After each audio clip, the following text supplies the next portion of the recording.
ईश्वर तू ही अन्नदाता है। किसी राज्य में एक प्रतापी राज्य हुआ करता था। वो राजा रोज सुबह उठकर पूजा पाठ करता और गरीबों को दान देता। अपने इस उदार व्यवहार और दया की भावना की वजह से राजा की पूरी जनता में बहुत लोकप्रियता हो गई थी। रोज़ सुबह दरबार खुलते ही राजा के यहाँ गरीब और भिखारियों की लंबी लाइन लग जाती थी। राजा हर इंसान को संतुष्ट करके भेजते थे। किसान और गोपाल नाम के दो गरीब भिखारी रोज राजा के यहाँ दान लेने आते। किशन और गोपाल। राजा जब किशन को दान देता तो किशन राजा की बहुत वाहवाही करता और राजा को दुआएं देता।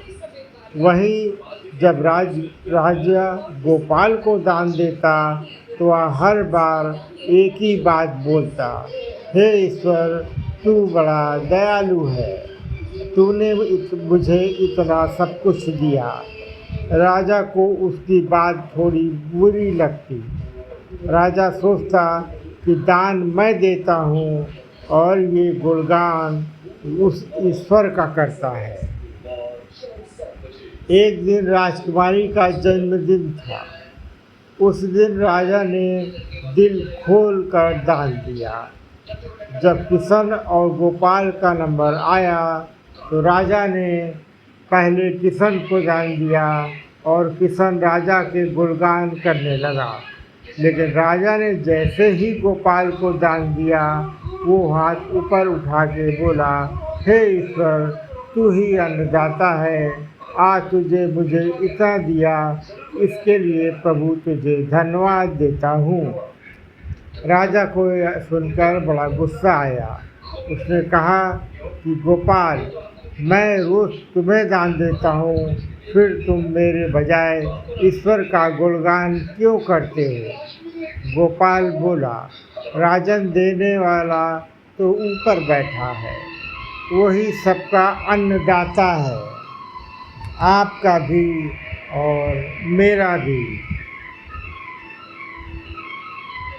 यह कहकर गोपाल वहाँ से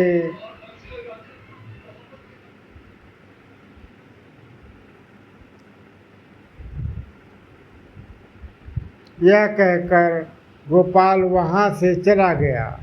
अब राजा ने गोपाल को सबक सिखाने की सोची। अगले दिन जब किशन और गोपाल का नंबर आया तो राजा ने किशन को दान दिया और कहा, किशन, मुझे गोपाल से कुछ बात करनी है, इसलिए तुम जाओ और गोपाल को यहाँ छोड़ जाओ। और हाँ, आज तुम अपने पुराने रास्ते से मत जाना। आज तुमको राजमहल के किनारे से जाना है, जहाँ से सिर्फ मैं गुजरता हूँ। किशन खुशी खुशी दान लेकर चला गया। राजमहल के किनारे का रास्ता बहुत ही शानदार और खुशबू भरा था। संयोग से राजा ने उस रास्ते में एक चांदी के सिक्कों से भरा घड़ा रखवा दिया था। लेकिन किशन आज अपनी मस्ती में मस्त था। वह सोच रहा था कि राजा की मुझ पर बड़ी कृपा हुई है, जो मुझको अपने राजमहल के रास्ते से गुजारा। यहाँ से तो मैं अगर आँख बंद करके भी चलूँ तो भी कोई परेशानी नहीं हो। यही सोचकर किशन आँखें बंद करके रास्ते से गुजर गया। लेकिन उसकी नज़र चांदी के सिक्कों से भरे घड़े पर नहीं पड़ी। थोड़ी देर बाद राजा ने गोपाल से कहा कि अब तुम जाओ, क्योंकि किशन अब जा चुका होगा, लेकिन तुमको भी उसी रास्ते से जाना है जिससे किशन गया है। गोपाल धीमे कदमों से ईश्वर का धन्यवाद करते हुए आगे बढ़ चला। अभी थोड़ी ही दूर गया होगा कि उसकी नज़र चांदी के सिक्कों से भरे घड़े पर पड़ी। गोपाल घड़ा पाकर बहुत खुश हुआ। उसने कहा, ईश्वर तेरी मुझ पर बड़ी अनुकंपा है। तूने मुझे इतना धन दिया। और वो घड़ा लेकर घर चला गया। अगले दिन फिर से जब गोपाल और किशन का नंबर आया तो राजा को लगा कि किशन घड़ा ले जा चुका होगा, इसलिए उसने किशन से पूछा, क्यों किशन, कल का रास्ता कैसा रहा? राह में कुछ मिला या नहीं? किशन ने कहा, महाराज, रास्ता इतना सुंदर था कि मैं तो आंखें बंद करके घर चला गया, लेकिन कुछ मिला तो नहीं। फिर राजा ने गोपाल से पूछा तो उसने बताया कि राजा, कल मुझे चांदी के सिक्कों से भरा एक घड़ा मिला। ईश्वर ने मुझ पर बड़ी कृपा की। राजा किशन से बड़ा गुस्सा हुआ। उसने कहा कि आज मैं तुझे धन नहीं दूंगा, बल्कि एक तरबूज दूंगा। किशन बेचारा परेशान तो था, लेकिन कहता भी क्या, चुपचाप तरबूज लेकर चल पड़ा। उधर राजा ने गोपाल को रोजाना की तरह कुछ धन दान में दिया।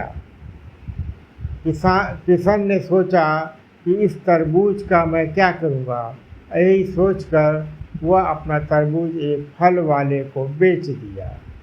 अब जब गोपाल रास्ते से गुजरा, उसने सोचा कि घर कुछ खाने को तो नहीं है, क्यों ना बच्चों के लिए एक तरबूज ले लिया जाए। तो गोपाल फल बेचने वाले से वही तरबूज खरीद लाया जिसे किशन बेच गया था। अब जैसे ही घर आकर गोपाल ने उस तरबूज को काटा तो देखा उसके अंदर सोने के सिक्के भरे हुए थे। गोपाल यह देखकर बड़ा प्रसन्न हुआ और ईश्वर का धन्यवाद देते हुए बोला, हे ईश्वर, आज तूने मेरी गरीब दूर कर दी। तू बड़ा दयालु है, सबका अन्नदाता है। अगले दिन जब राजा दान दे रहा था तो उसने देखा कि केवल अकेले किशन ही आया है, गोपाल नहीं आया। उसने किशन से पूछा तो किशन ने बताया कि कल भगवान की कृपा से गोपाल को एक तरबूज मिला जिसके अंदर सोने के सिक्के भरे हुए थे। वह गोपाल तो अब संपन्न इंसान हो चुका है। किशन की बात सुनकर राजा ने भी अपने हाथ आसमान की ओर उठाए और बोला, हे ईश्वर, वाकई तू ही अन्नदाता है। मैं तो मात्र एक जरिया हूँ। तू ही सबका पालनहार है। राजा को अब सारी बात समझ आ चुकी थी। ये कहानी अब सही समाप्त होती है। धन्यवाद।